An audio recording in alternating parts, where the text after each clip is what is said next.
Supreme court का आदेश है और 25 अक्टूबर की सुबह को ये कॉम्प्लेक्स ध्वस्त कर दिया जाएगा। सभी दुकानों पर इस तरीके से जो है अब पोस्टर चस्पा हो गए हैं। माननीय सुप्रीम कोर्ट के आदेश के अनुपालन करने हेतु तत्कालीन प्रभाव से क्लिनिक का संचालन सेंट्रल मार्केट में बंद किया जा रहा है।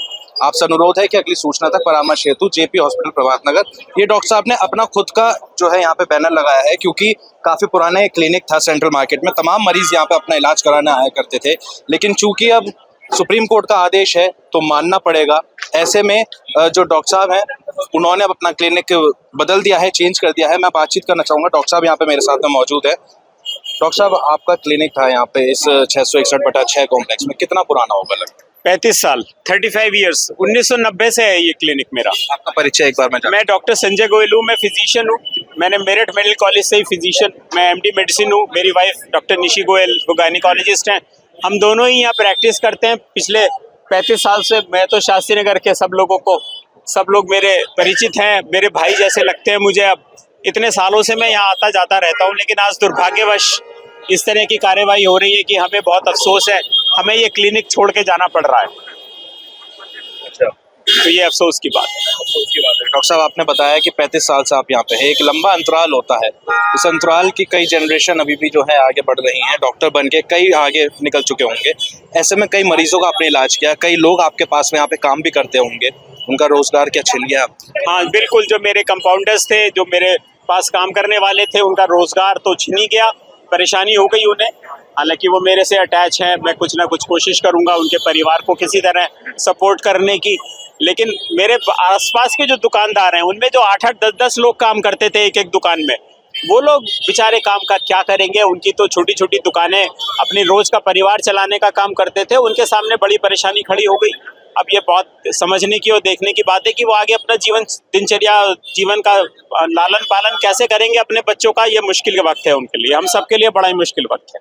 सुप्रीम कोर्ट का जो आदेश आया है, किस तरीके से उसको लेकर चलते हैं? सुप्रीम कोर्ट का जो आदेश है वो माननीय सुप्रीम कोर्ट है। हम तो एक नागरिक हैं भारत के, हम लॉ अबाइडिंग नागरिक हैं, तो हम इस तरह के आदेश को मानने वाले नागरिक हैं। हमने आदेश माना, ये आदेश मान के, कड़क आदेश है, मान के हमने अपनी अपनी शॉप्स को सबने खाली कर दिया।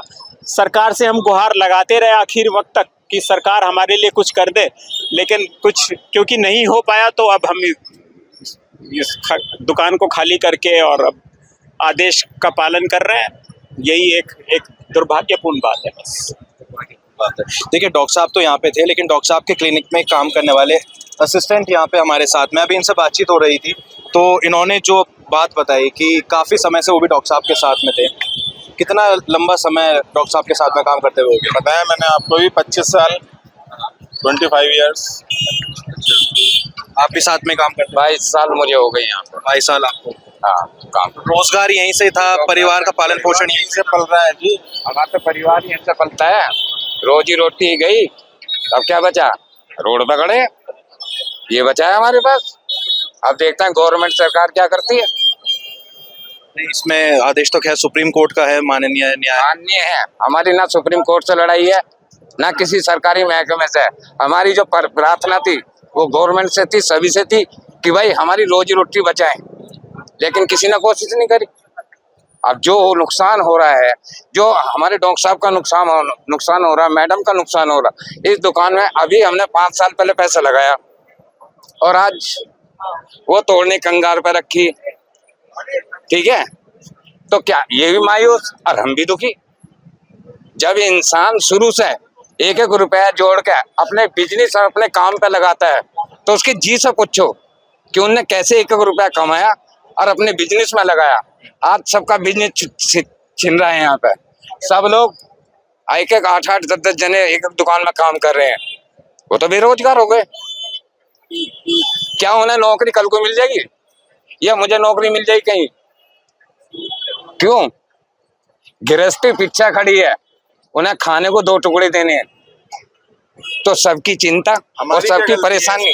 अरे हमारा माननीय न्यायालय ने आदेश दिया है, तो हमारा काम भी तो सुनिश्चित करती। न्यायालय हमारा काम भी तो सुनिश्चित करती भाई। कहीं और जगह जो उनकी लैंड पड़ी हुई है उनमें दुकानें बनाती कि आपकी ये तो तोड़ेंगे, आप यहाँ पर शिफ्ट कर जाओ। तो हमारी भी रोजी रोटी नहीं छिनती, उनका भी काम नहीं छिनता, सबका चलता रहता। अभी जो आवास विकास की मार्केट बनी सोमदत्त विहार के सामने जागृति विहार में, उस समय से सन 90 से मैं उसे देख रहा हूँ जब से बनी, और आज तक उसमें कोई दुकानदार नहीं, उसमें जानवर रहते हैं। बनी लेकिन सबने अपना पैसा लगा के इस जंगल को खड़ा कर दिया। सन 88 में क्या था यहाँ, सन 87 का कर्फ्यू हुआ तब क्या था यहाँ पे, सब लोग दुर्गा मंदिर से परे परे रह जाते थे, कोई इधर की साइड में आता नहीं था।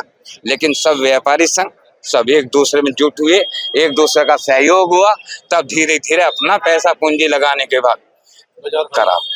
कहना हमारे डॉक्टर संजय गोयल जी का, निशी गोयल जी का, हमारी किसी से लड़ाई नहीं, लेकिन जो हम पे बीत रही ना उसके बारे में गवर्नमेंट सरकार को भी सोचना चाहिए कि क्या जब कोई क्या सरकार की तरफ से कोई जनप्रतिनिधि यहाँ पे आपका हाल लेना है अभी तक? कोई नहीं, आपका कौन पूछेगा? कौन पूछेगा? कौन ये कोई पूछेगा? मतलब है? कोई नहीं पूछता। कौन पूछेगा? विनीत शारदा है, व्यापार प्रकोष्ठ के अध्यक्ष हैं सब वो। जाते हैं, कुछ कुछ बोल करके सब लोग चले जाते हैं, लेकिन हुआ क्या, उसका हल क्या निकला? ऐसा है, हमारी मार्केट मल्टीनेटर पे पड़ी है, 50 रिश्तेदार आएंगे तो वो सिर्फ सहानुभूति दिखाएंगे, जिसका नुकसान होगा, जिस पर मुसीबत आएगी, जिसकी मौत आएगी वो झेलता है, या उसके परिवार वाले झेलते हैं जिनका मतलब सब कुछ लूट रहा है, बाकी सब चने और मुरमुरे खा के चले जाओ बाहर से बाहर। अच्छा, अब आपने क्या सोचा है आगे? अब जैसे यहाँ पे तो दुकान बंद हो गई, रोजगार का संकट आ गया है, अब कैसे कमाई करेंगे, कैसे परिवार को पालेंगे? दूसरी जगह नौकरी कुछ ना कुछ करेंगे भैया, तो करेंगे भाई, तो हल है ही। कुछ ना कुछ तो करना पड़ेगा, परिवार पीछे है, उन्हें कहाँ से दें टुकड़ा। नौकरी करेंगे, मजदूरी करेंगे, बेलदारी करेंगे, जो भी काम मिले करते रहेंगे भाई। देखिए, ये दुख है, ये दर्द है, ये पीड़ा है उन लोगों की जो इस कॉम्प्लेक्स की जो दुकानें हैं उसमें काम किया करते थे। जो व्यापारी हैं उन्होंने तो अपना सामान समेट लिया, लेकिन जो यहाँ पे मजदूर हैं, जो यहाँ पे काम करते हैं, उनके आगे अब संकट खड़ा हो गया है कि वो परिवार को कैसे पालेंगे, वो रोजगार कैसे चलाएंगे। बच्चों की फीस होती है, घर का खाना होता है, राशन होता है, जो किराए पर रहते हैं उनका रेंट होता है, तमाम ऐसे खर्चे होते हैं जो परिवार को पालने में काम आते हैं। और यही वो दुकानें थी जहाँ पे काम करके वो कमाई करते थे और परिवार को पालते थे। अब संकट खड़ा हो गया है, मांग है सुप्रीम कोर्ट से कि कुछ इसमें न्याय दिलाया जाए, विकल्प इसमें कुछ दूसरा निकाला जाए, और जो काम मजदूर करते थे उनके लिए अलग से कुछ ना कुछ व्यवस्था की जाए। अमर उजाला के लिए प्रत्युष शर्मा, मेरठ। अगर आप ये वीडियो YouTube पर देख रहे हैं तो हमारे चैनल को सब्सक्राइब कर बेल आइकन दबाएं, और Facebook पर देख रहे हैं तो हमारे पेज को लाइक करें।